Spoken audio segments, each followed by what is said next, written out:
Good evening. This is the City of Desert Hot Springs Public Safety Commission meeting for October 10th, 2024. It's 6 p.m. Pacific Daylight Time. I'd like to call the meeting to order. And Mr. Suriani, can I have a roll call, please? Commissioner Lozano? Here. Commissioner Martin Mitchell has notified us that he'll be absent. Commissioner Rizzio?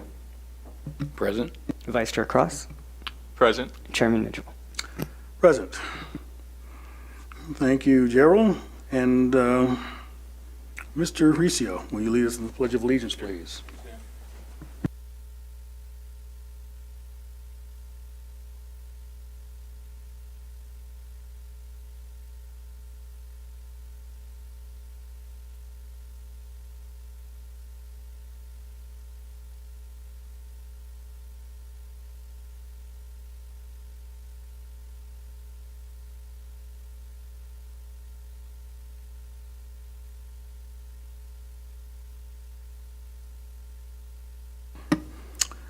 Thanks again.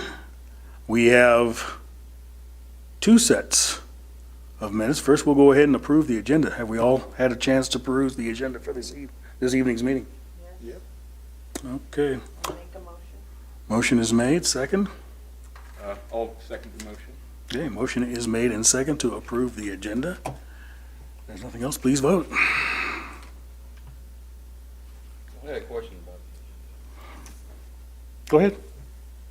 on the fire report, on page 2 of 2.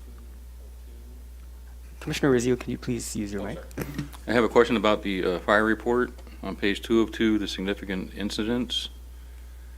The first one, 9/4/2024, ending in 35945, and then the one following, ending in 139348.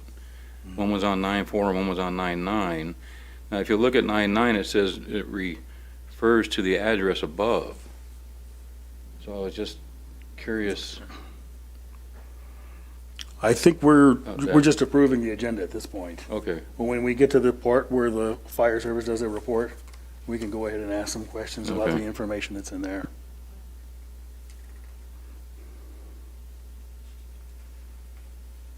Okay, do we have everybody voted for the agenda? Waiting for Commissioner Rizzio.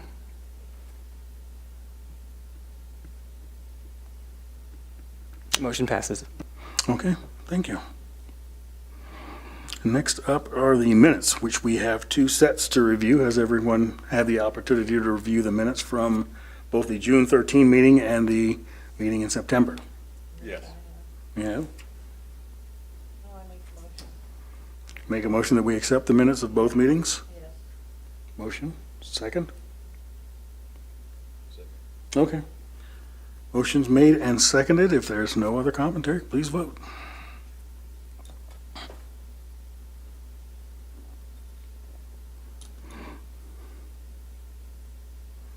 Motion passes unanimously. Okay, perfect. I don't see anyone in the gallery with regards to public comments, so we will open and close that portion of the meeting at this time.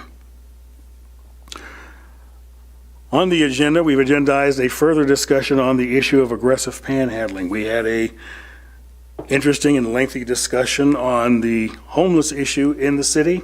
There's going to be further coming on that subject.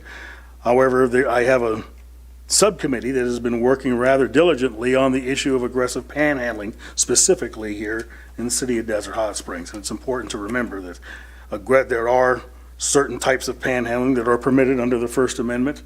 And, you know, when we try to make the correlation between homelessness and illegal activity, remember that all homeless are not criminals and all criminals are not homeless. So it's important for us to separate the two issues. In this discussion, I mentioned the subcommittee that we had. I'd like to begin with Commissioner Cross and the information that he's gathered. And if you want to go ahead and let us know what data and what anecdotes you have with regards to aggressive panhandling. Yes, so in regards to panhandling, the main action item I would like to see coming out of this meeting is just to encourage signage So at the last meeting, we talked a little bit about signage and how, currently panhandling is prohibited in most key areas we're concerned about. So I can go over the prohibition just real quick. So right now, all solicitation that is aggressive, near banks or ATMs, on or near bus stops, public transit, within 50 feet of a gas station, to motor vehicles or in intersections, medians, parking lots, outdoor dining areas of restaurants, or to a line of 5 or more people. And then I'd want to kind of get some clarification from PD on enforcement. So the way the municipal code currently, it says a violation of this article is punishable by a misdemeanor at the city attorney's discretion. So I'm curious whether you feel you have enough enforcement powers currently, and if so, then we don't need to get into that, right? But if not, that's something we could also discuss as well. Okay, do we ask Chief Shaw if he has any comment on that matter? Yeah, I think our municipal code is sufficient in terms of enforcement, our enforcement capability on that. So I don't see any reason that we'd have to change that posture or that code. Okay, was your question answered? Yeah, for the most part. Do you think there would be benefit to creating like a clear enforcement schedule, if that makes sense? I would defer to the city attorney for that, and then certainly whatever we have on the books for enforcement, we will enforce. Normally, if it's a muni code section, it can be handled as a misdemeanor by the city attorney. Normally, it's a fine. I could see in cases where we have repeat offenders for a panhandling that it would increase to actually prosecuting it as a misdemeanor. But I think that would be a conversation for the city attorney. Okay, on your end. I understand. So mainly I would like to put forward a recommendation or make a recommendation to council that they pursue the issue of signage at major intersections that are affected. So the one front of mine would be 2 bunch palms and palm and 2 bunch, sorry. And then any other major intersections that are affected currently or in the future. Well, certainly. I can surmise that the Palm Drive corridor is going to figure prominently in the recommendation that we make to the city council as far as signage is concerned. And you actually had some examples of some signage that you were going to recommend that we place in those areas. Do you still have that available? I have I submitted a presentation to Gerald. Would we have that available at this time? Or we could wait a few minutes. Could you pull up the presentation in just the part with signage examples? And the reason I mention that is because of the bilingual nature of the city. Well, probably Yeah. multiple languages, so that with a pictograph, it would be easier for people to understand that, this is the type of activity. That Yeah, so one that I saw that I was particularly fond of, it had an icon of a car and then someone, approaching it and kind of, it was crossed out. Yeah, I think that would be very, clear to everyone. And I've seen some cities in their signage, they had like photos of what looked to be homeless people, and that's not something I would want to do. I wouldn't want to plaster anyone's photo on that signage. Sure. So kind of neutral, iconography. Okay. Well, Gerald, if you can pull it up, that's fine. I think we understand what we're talking about. I'd like to ask Commissioner Rizzo. He was also on the subcommittee dealing with the panhandling, and on what have you found out, and what did your research turn over? Well, I think that's a good conclusion, like. Could you use the mic, please? Commissioner Cross, sorry. That's a good conclusion that Commissioner Cross came up with, the whole signage with the ordinance on the sign, and then have a little blurb about, you're not allowed to stand here and do panhandling.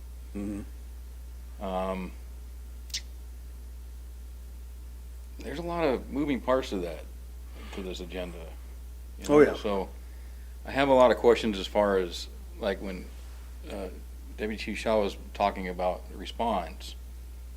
What stimulates the response and what predicates a response and what's the protocol to a response for aggressive panhandling? More often than not, it's going to be a call for service. So someone from the public calling our dispatch center and either witnessing something along those lines or being, if you will, a victim of aggressive panhandling. Okay, So- because we've had reports from citizens that they've called the PD and they never had a response because of the priority. It is prioritized, but you will always get a response. So there's never a call that comes in and then officers do not respond, but it is a matter of time of when those officers can respond. So it may be, it may be several hours before an officer can get to that location, but an officer always will respond. The reporting party, the citizen that calls in, if they want contact from the officer for a follow-up, then they should advise dispatch when they call in to have the officer contact them, and they will contact them in person or by phone after the call to give them the information and the disposition of the call. So it would assist you and the PD handling these calls if the areas where the panhandling was taking, the aggressive panhandling was taking place, like on a private property like Stater Brothers or Bonds, to have them have a security guards in place and handle those situations, and then if it gets out of hand, they can call you guys, and would that be a quicker response if the security called you guys? Not necessarily quicker, but whether Higher whether the priority? call is from a security guard, if it's something that's occurring right then, that will get a higher priority. Whether then maybe somebody was come by and they said, "Hey, I saw this person there, but he left the area, but I just want you to be aware that they're in the area." So certainly something that's occurring at that time will get a higher priority. Okay. Yes. So that's one thing that I feel that we need to reach out to these business owners and property managers and discuss private security options and what they do have available and what they have that can, I can't remember the word, but to help the police department do their job. And, they can alleviate a lot of problems by, having a security officer respond right then and there. And a lot of times the security officers are within, eyesight of things that are going on as well. Yeah, I think absolutely, like within businesses' purview, and then also to give credit where credit is due. I did recently see kind of the organized panhandling at Palm and Two Bunch, and then I was in the process of calling the non-emergency line. I was on the phone with the dispatcher, and then while I was talking to the dispatcher, police came up, and they told the panhandlers to leave the area. So before I could even finish my call, it was addressed. Well, that's good. So you guys are identifying the issue. Yeah, the officers will see it too. Officers They don't need a radio call for service to take Yeah. action. So, and Palm and Two Bunch has been one of those spots where they do seem, especially the organized ones, that they do seem to be out there and on the center island. So it would not be unusual for an officer, if they're going through there, to see that and tell them. Our first thing that we'll tell the folks is to move along, and then the officer, based upon their experience, maybe with that individual or something, may do more than just give a warning to move along. If it's someone they've talked to before and said to move along and now they're back, then they may take enforcement action. Okay, great. That's all I have. All right. Was there a question at one point about where law enforcement authority ends and/or begins with regards to where you're no longer on public property and now you're on private property, and just what extent, as you brought it up? Well, the latest It's, ordinance addresses Go that, ahead. and it says that their PD is responsible on private or public property within 25 feet of an ATM if it's not stationary. I mean, if it's stationary. If it's not stationary, it's another ruling, but they're still responsible within those scopes on what you consider public-private property, like a shopping center, parking lot. Because a lot of the shopping centers, they don't own the parking lot. Those parking lots are subdivided into investor plots. Hmm. So there's a big technicality there as well. Yeah, I can imagine. Well, I know public access is also another term that's been Yeah. used. But the ordinance is clear. It says public and private Mhm. for the response. Excellent. Am I correct? Yeah, and we had a little I think we had discussion last meeting in terms of, if something happened out in the parking lot as opposed to inside the store or something like that. And Right. it's very much like this. Keeping in mind, so any misdemeanors, or infraction, if you will, has to be observed by the officer. There are some exceptions, a few exceptions that concern domestic violence and that type of thing. But otherwise, if it's not witnessed by an officer, then there needs to be a citizen's arrest. But then there are those things such as on private property where we have no trespass letters on file and it's posted no trespassing, and we work in conjunction with the property owners and the security guards for those locations that have security guards, that we can take enforcement action if we didn't see it, as long as we have that information on file. So yeah, but we can enforce on private property. If an officer witnesses it, just because they're on private property doesn't mean they're free and untouchable, Right, that we of can still course. take enforcement action. Now, you refer to the 602 letters? Correct, yes. Okay, all right. Well, very well. Thank you, Commissioner Rizzo and Commissioner Cross, for your diligence in this subject. Is there any further discussion? I think while I wouldn't recommend stronger enforcement, I would maybe recommend that the city attorney look at that matter. So, maybe see whether, the creation of a non-discretionary enforcement schedule would be beneficial. And then also whether, like, stronger enforcement for, like, let's say there's a large group, or there's, so that would indicate that it's organized, or there's behavior, like in large groups, that's posing more of a hazard than, like, your typical panhandling. Because, like, if we have one person, on one corner, that's not creating as much of a disruption to traffic as one person on every street corner. Right. I do the police, they do have the authority to declare an unlawful assembly in certain cases. And maybe Chief Shaw can give us direction on that if you're speaking of large people congregating, posing a public hazard. Yeah, and there is, and it's exactly that. It's not, we haven't used it here within our city a lot, but it has been used a lot recently and in the past few years, and we'll probably see it over the next month, maybe even this weekend out in Coachella Valley with the visit of a presidential candidate. But there is a notification that it is a crime that if an unlawful assembly is announced, an order is given by the police department that you have to disperse, and if you do not disperse, then you can be arrested as a crime. It can be a misdemeanor or a felony. Okay. So does that answer your question in part or in whole with regards to the selective enforcement of the larger groups? Partially. I just don't see a scenario in which that would be regularly used, if that makes sense. Because rather than talking to them individually, we'd have to first declare it an unlawful assembly, which I don't think has been done, or would be something that would be done in a situation like that. Well, if you have a large group of people, Yeah. if you want to get them to disperse and, discontinue their illegal activity, Yeah. you take whatever steps are necessary. Mhm. And if the first step to getting that done would be to declare an unlawful assembly, that's fine. Even if they're participating in panhandling, if they're participating in drug dealing, if it's a bunch of, 24 kids from the high school that are gathered to watch a fight, whatever it is they're doing, that legal power is in the hand of our local law enforcement, and they can stop the activity. And then we can address the cause of it later, as the case may be, to make sure it doesn't recur.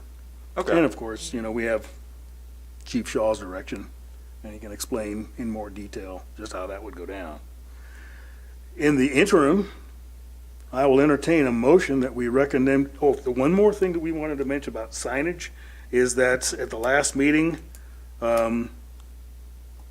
Deputy City Manager Doria Wilms did come, and she did present to us. She said she was dusting off signage that was used in past years dealing with the panhandling issue. And they were to be affixed in local businesses in the windows saying, okay, don't give to the panhandlers, give to the charities. And I would like to include, and Yeah. piggyback, that on your signage recommendation. Yeah, I agree. So I even have listed here ramping up community education. So kind of both signage at intersections, Right. and then outside of intersections, just kind of use material. I saw a lot of the materials we already had, and a lot of them are excellent. We just want to make sure that those are getting out there. So, distribute them to businesses, circulate them on social media, just kind of make a recommendation that we ramp up all the community education initiatives. Absolutely. Okay, I think we're in agreement there. Is there any further discussion? Well, based on what you just said, I think it'd be a good idea to include those signs in like if a new business comes to town and they apply for a business license, to have all that in the package of a business license. It's a good So idea. there's no question whether they got this or whether they're, because I haven't seen any. So I have businesses here and I never got a sign for panhandlers. I still go out, but I never got one from the city and never knew there was one available. And this is in the last 6 years. I ran a shop for 3.5 years. Right. So I mean, that would be the way to go if they made it part of the business license process. And that would work fine for new businesses. Yeah. for We new have to, businesses, we have to right. think about the existing businesses. Well, they have to renew too. Yeah. So when they renew, they could, that'd stimulate to send out a package with information like that. One question I do have about signage, and it's something I've wavered on myself, would be like whether or not to include like a number to call or a non-emergency line. That's something I've thought about. I've kind of, weighed against it, just given that might lead to a further strain on city resources. But I would be really interested in everyone else's thoughts on that, or even Deputy Chief Shaw's. Yeah, I'm not opposed to the non-emergency number. We advertise it in other places, and on a panhandling sign, it's no exception that I want folks to have that number and be familiar with that number, so. We agree there. Anything else? I'm ready to entertain a motion that we recommend to the city council, the creation. the creation of the enforcement through signage, both in Okay. businesses and on the median strips. Okay, so let's say, We have to make sure he understands it. Yeah, How the wording of the motion. let's say for like signage, it would clearly discourage panhandling, state that it's unlawful, and then maybe provide alternative ways to donate, and then maybe have the non-emergency line. Okay, well, And the city ordinance as well. yeah. Yeah, Sign. and the Muni code.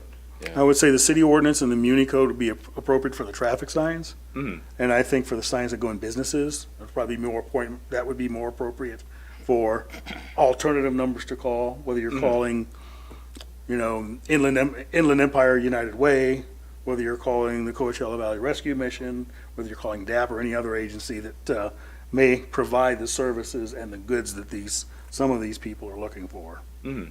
Okay, so, but definitely the Muni Code, maybe even 647C out of the California Penal Code, and the non-emergency number, definitely put those on the signage that goes in the medians. I'll entertain a motion. I'll second that. Okay, are you, so you're gonna make a motion? Yeah. I would like to make a motion that we recommend to council the creation of signage concerning panhandling at major affected intersections. And signage should discourage panhandling, state that it's unlawful, provide the non-emergency line and the municipal code, and then provide alternative ways to donate or to help. Okay. Mr. Soriano, is that sufficient? Okay. Any further discussions, please vote.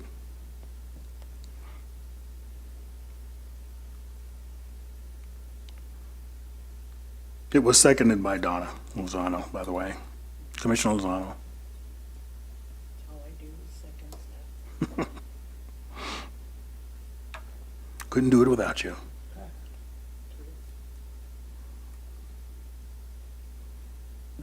Motion passes unanimously.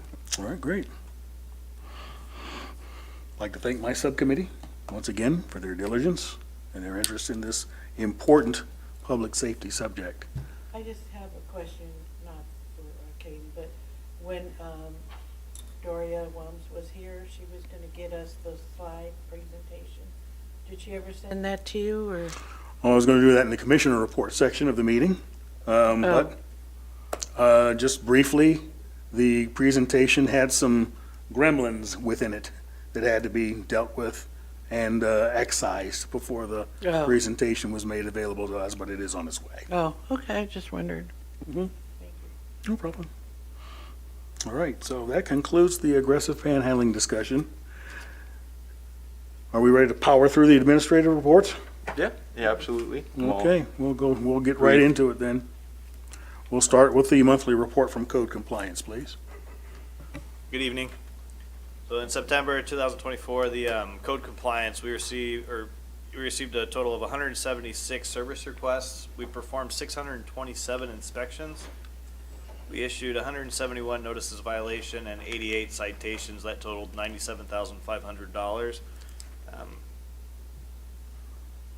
Code compliance officer Human, one of her big things she did that month was over at Rite Aid, they had some shipping containers stored at the side of the property.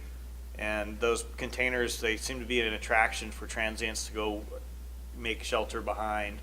Well, she did some research. She discovered that those shipping containers were never permitted to be there. So she sent out some notices. She had some discussions with the store manager a few times.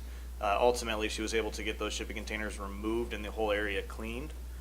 And myself and Officer Brock, we were dispatched out to a single-family home structure fire on Estrella. When we got there, we realized it was two separate fires that were going on. The one fire, we already had a code compliance case against that property for illegal additions, safety hazards, trash, junk, debris. Those properties were both red tagged. We were able to evacuate the occupants of the properties, and we're going to continue that case until they come into compliance and repair the buildings or demolish the buildings. We had Officer Brock, she had a long-standing case on Buena Vista for an illegal construction at the rear of the property, and then that property also had some issues going on in its easement. They piled trash for a long time in that easement, it seemed like anyways. Well, eventually she was able to get the property owner to take down the unpermitted structure and clean the entire easement right there. And our AVA officer, Officer Chafin, she spent a lot of time on 5th Street in September. One of her big wins on 5th Street was there was a wrecked vehicle that was parked in someone's driveway. She sent out notices to the property owner. The vehicle was actually promptly removed from the driveway, and she was able to close out that case. That's going to conclude my report, but I'm happy to answer any questions. Okay, thank you for that report. Questions for code enforcement? You're doing a great job. I mean, the before and after pictures are amazing. When you approach the property owners or whatever, are they hostile to this or? Most of the time, code enforcement's not there to give you good news. So we're not met with a smile most of the time. We have to use a lot of verbal judo and de-escalation techniques. Typically, they're not happy when they first see us. Okay, thank you.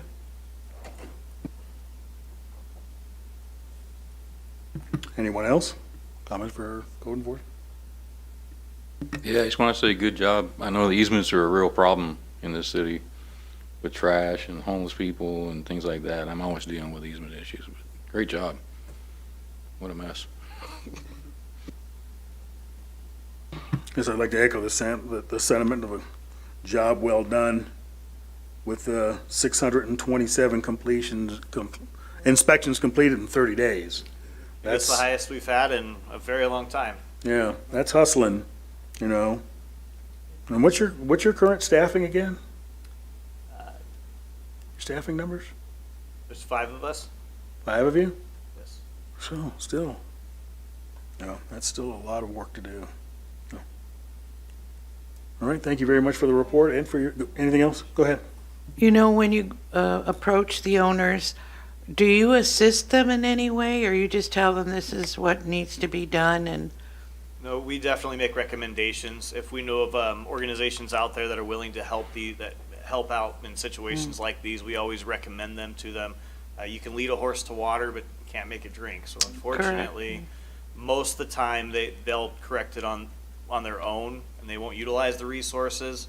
But we use a soft approach. We go in there as friendly as possible and just make them understand that this is the violation you have on your property, and these are ways to correct it.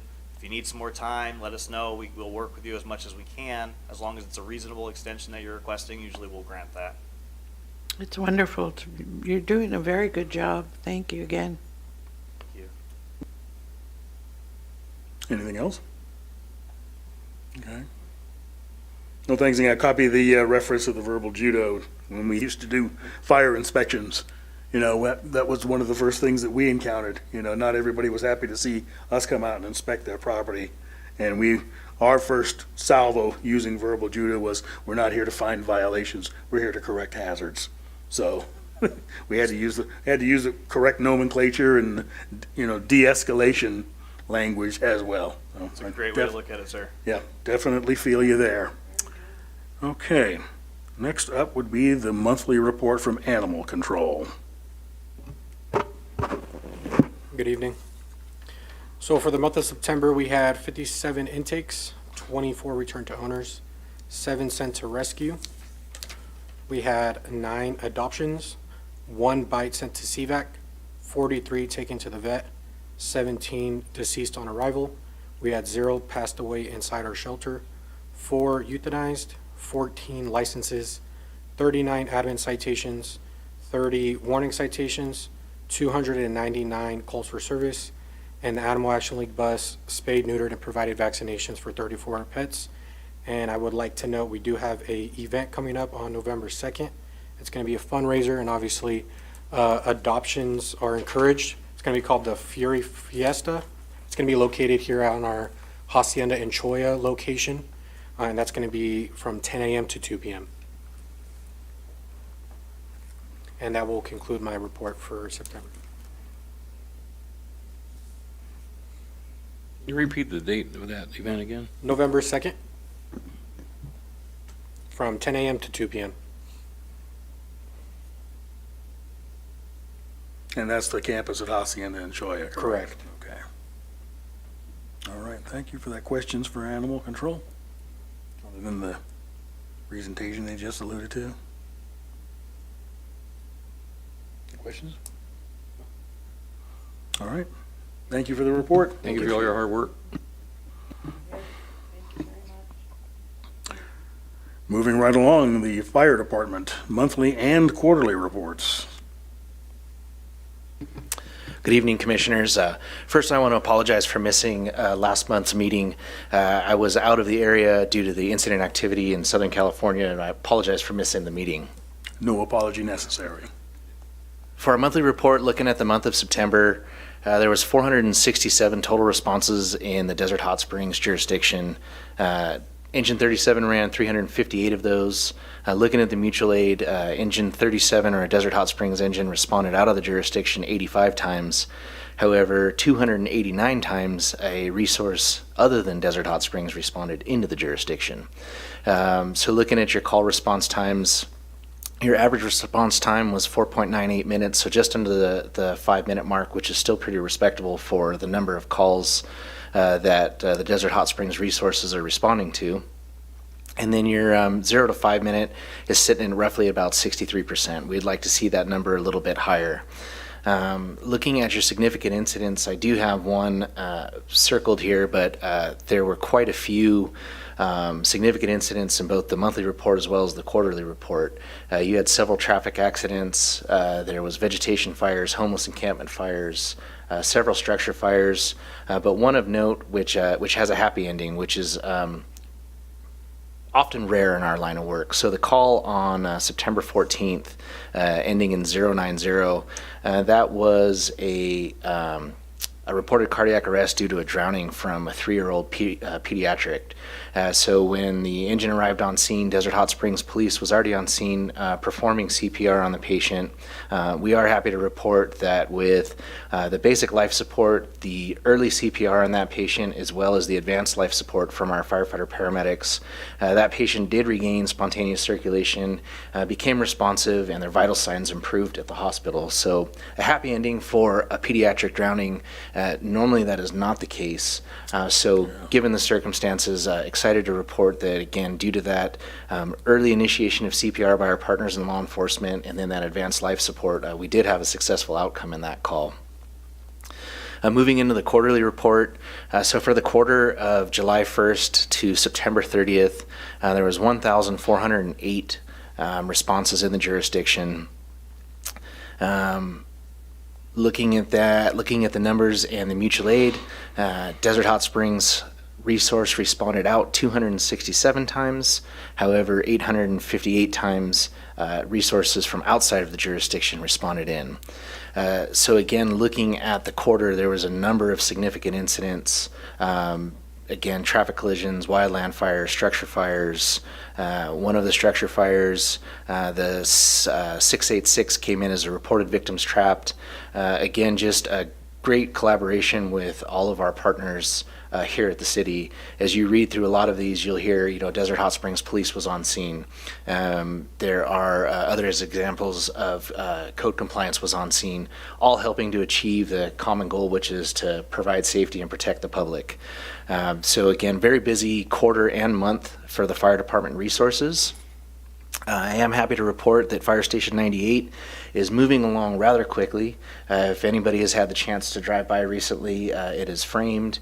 They're actually doing some of the rough-in and they're pulling wire, and it looks like a building. So very excited to see that come from the planning phase into actual, you can walk through the building now and see what it's going to look like. So again, happy to report on a lot of the progress.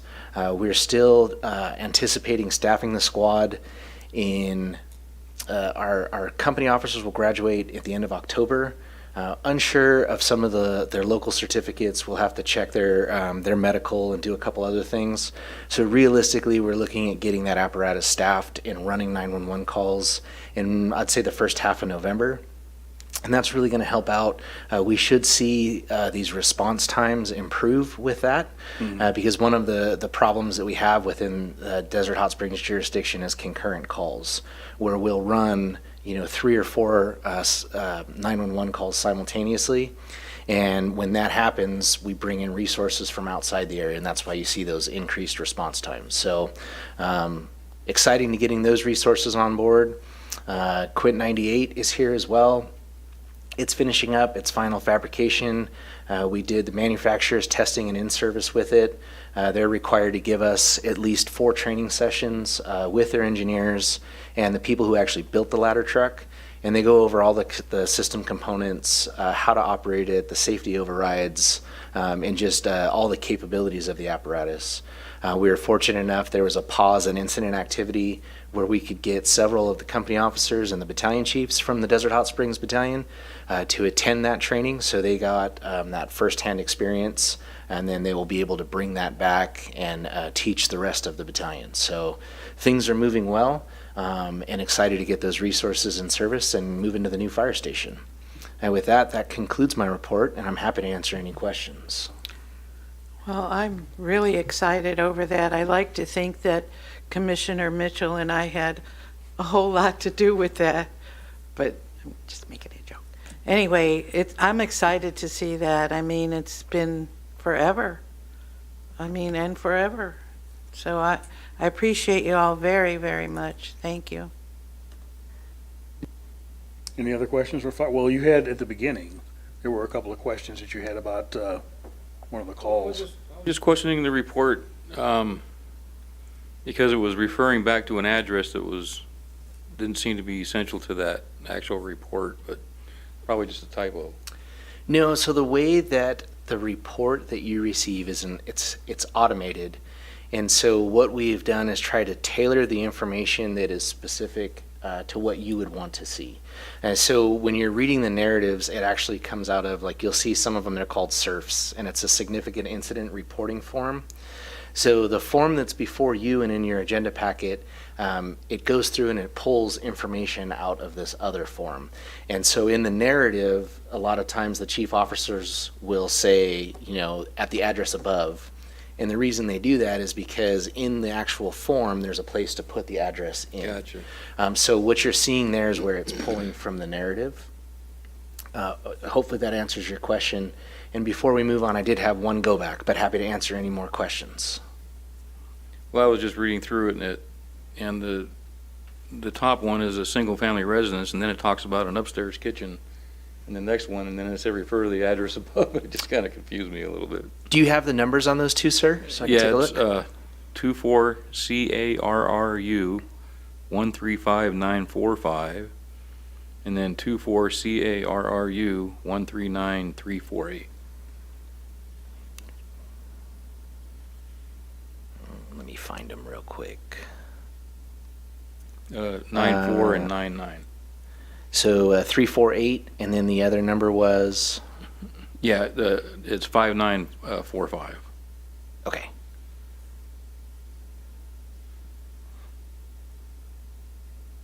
That's exactly that scenario I was mentioning. So in that one, where it's saying CAL FIRE Riverside County Fire Department responded to the above reported location, it's not the above incident, it is the above box in the form. Great, thank you for that information.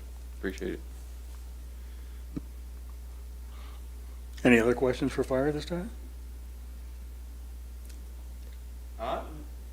No, just a comment. I think our response times are looking pretty good now, so I'm excited to see how they'll be in the future, and just thanks for all you do for us, our neighbors in the state.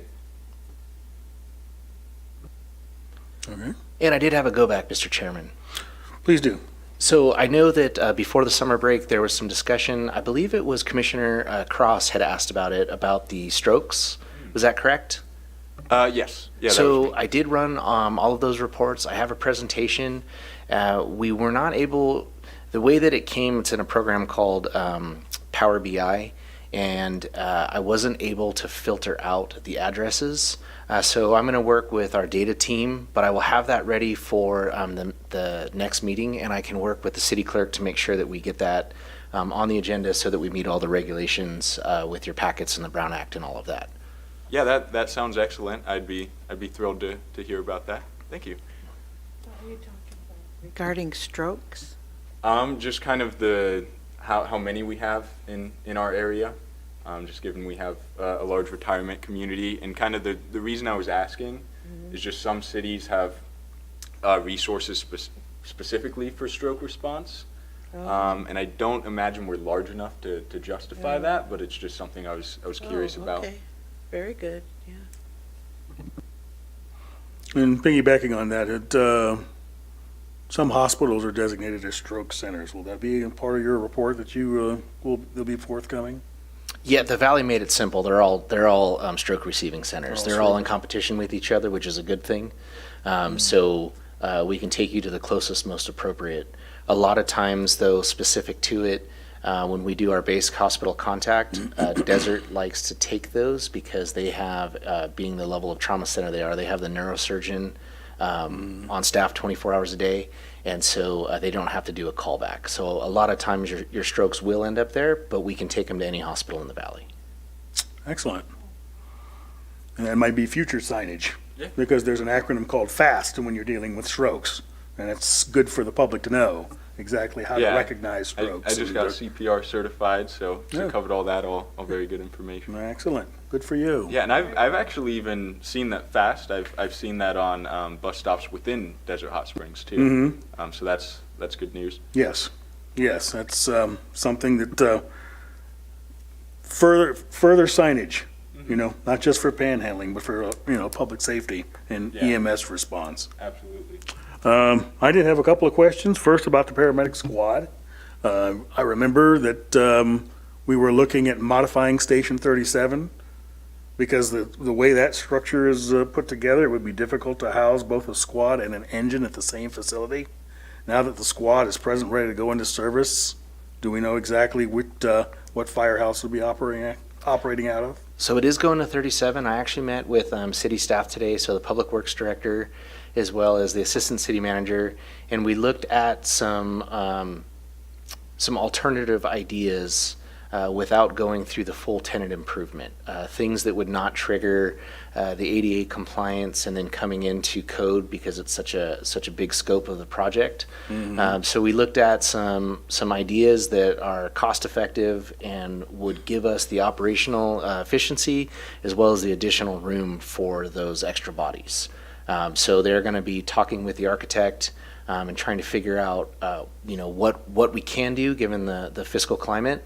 so that we can hopefully turn that around rather quick, knowing that that squad staffing is, we're a month away from it. Okay. And we've got Station 98, which probably, I understand, was going to go into service in probably the second quarter of next year, maybe the third quarter. What happens to the paramedic squad at that point? So the staffing from the squad would then go to Station 98, and they're roughly a third of what that station needs for that truck company. So the squad would then become a city asset. We can still use it when, we have certain call types, off-road type things. Long-term looking at it and just looking at the call volume, I see the need that even with Station 98, just the call volume and the increases that we're seeing in 37's area, within 5 to 7 years, I see that squad coming back just because we can't keep up with the demand for service. So that apparatus, again, will be a city-owned asset, and then those are things that we can discuss with the city manager and council and the Public Safety Commission when we hit that threshold. But just looking at, again, the statistics, looking at the increase in call volume, and just trying to project that out, we see that at some point that will have to come back. I see, yes. And I believe that was mentioned at least by Mayor Mattis at one time. And he's still looking into, in the future, a fourth station. But that's probably be dealing with quite a different commission by that time. Technical question, what's the tip load on the Quince ladder? So it's 500 pounds with a 2-to-1 safety margin on it. So 1,000 pounds you break it, but 500 pound working load. Okay. 250 pounds when you're flowing water. Okay, excellent. 1,000 gallons per minute? 1250. 1250. Okay. See, learned something. Been out of the service a while. Excellent. We're looking forward to that. Station 98 going in service.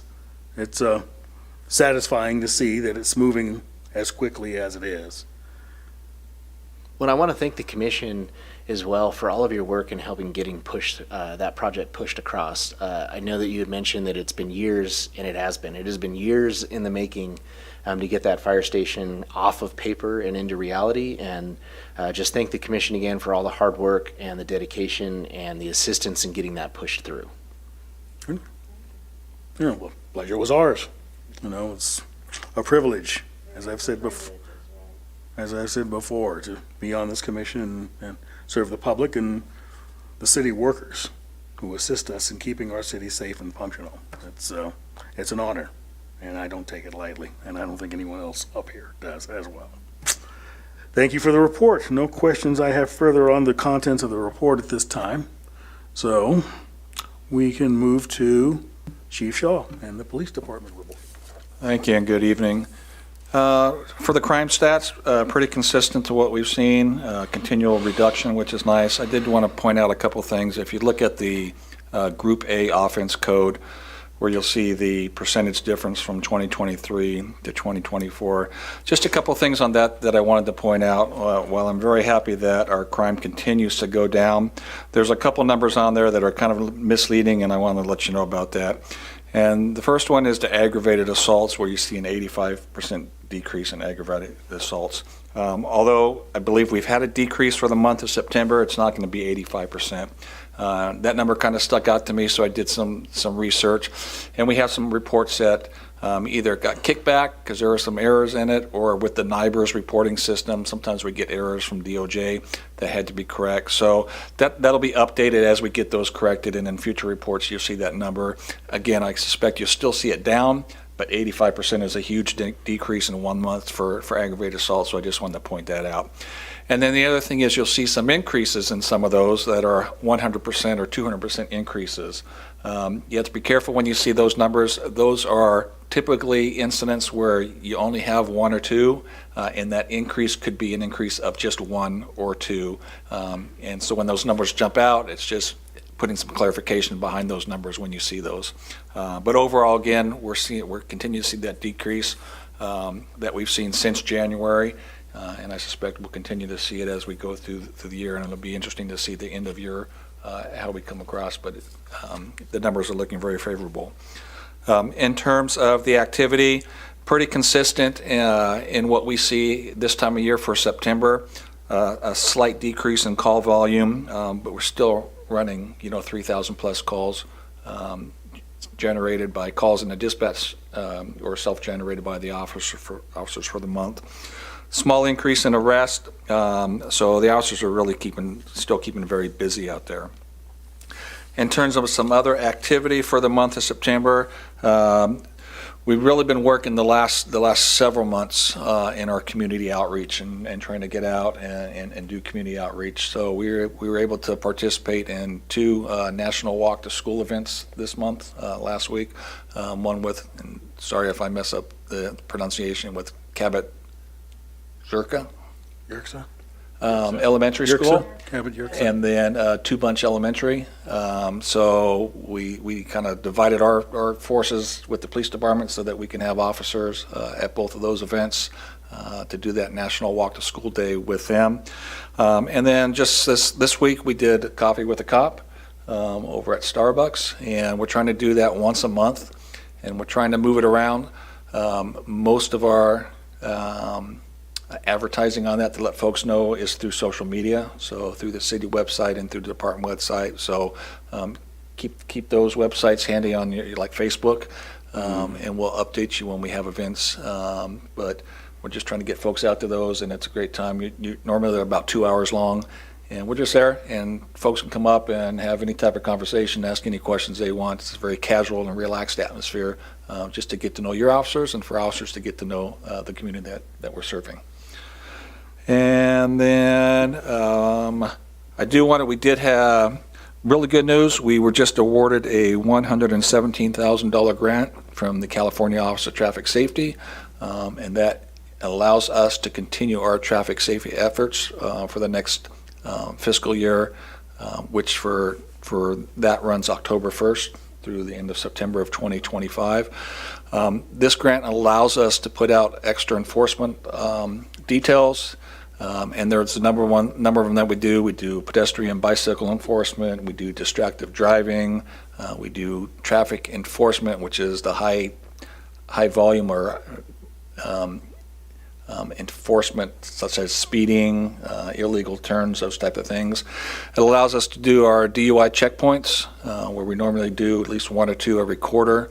And it's allowing us to buy some equipment, again, for traffic safety. And what we were awarded some money for this year was for a portable radar traffic trailer. We used to have one in the city, but over the years it kind of broke, and so now we're in the process of getting some bids on a new one, and we'll be able to deploy that throughout the city. And it's one of those signs that, it's got the big digital display on it. It lets you know if you're going too fast and tells you to slow down, but it's a great enforcement tool and education tool for the public to remind folks, hey, slow down, and how fast they're going. So it's nice to get that grant to help us with those efforts. And that completes my report. Thank you, Chief. Questions? Always a great job, thank you. But I have a question about homeless people when you're driving home at night and we call them jumpers, they all of a sudden are in the street there and they don't have any light clothes on, of course. When you stop them or whatever you do to talk with them, do you tell them to get orange things? Or can you pass those out for them to just say, you put this on at night? Yeah, we don't have those to pass out to the public. We certainly talk to folks, whether they're homeless or just individuals that are walking the street, especially at night, and let them know, hey, number one, first use the crosswalk and use the signal. Don't cross mid-block. And second, though, especially at night, it's you can't be seen by vehicles and drivers coming down the road. We're out in the desert, so there's some really, really dark streets out here. So we do try and do that education component with them. Some are receptive to it, and others it's in one ear and out the other, but it's certainly something that we try and let folks know. Okay, that's good. That's all you can do. Thank you. Any other questions? No? Okay.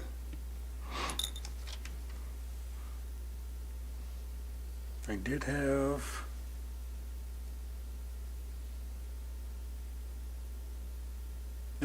think you already answered that question. Thank you for the report. Okay. We will segue to the commissioner reports function. And do we have any volunteers as to who wants to go first? I'll just say I don't really have anything. I've asked all the questions that I had, and I appreciate you all and all of us. Thank you.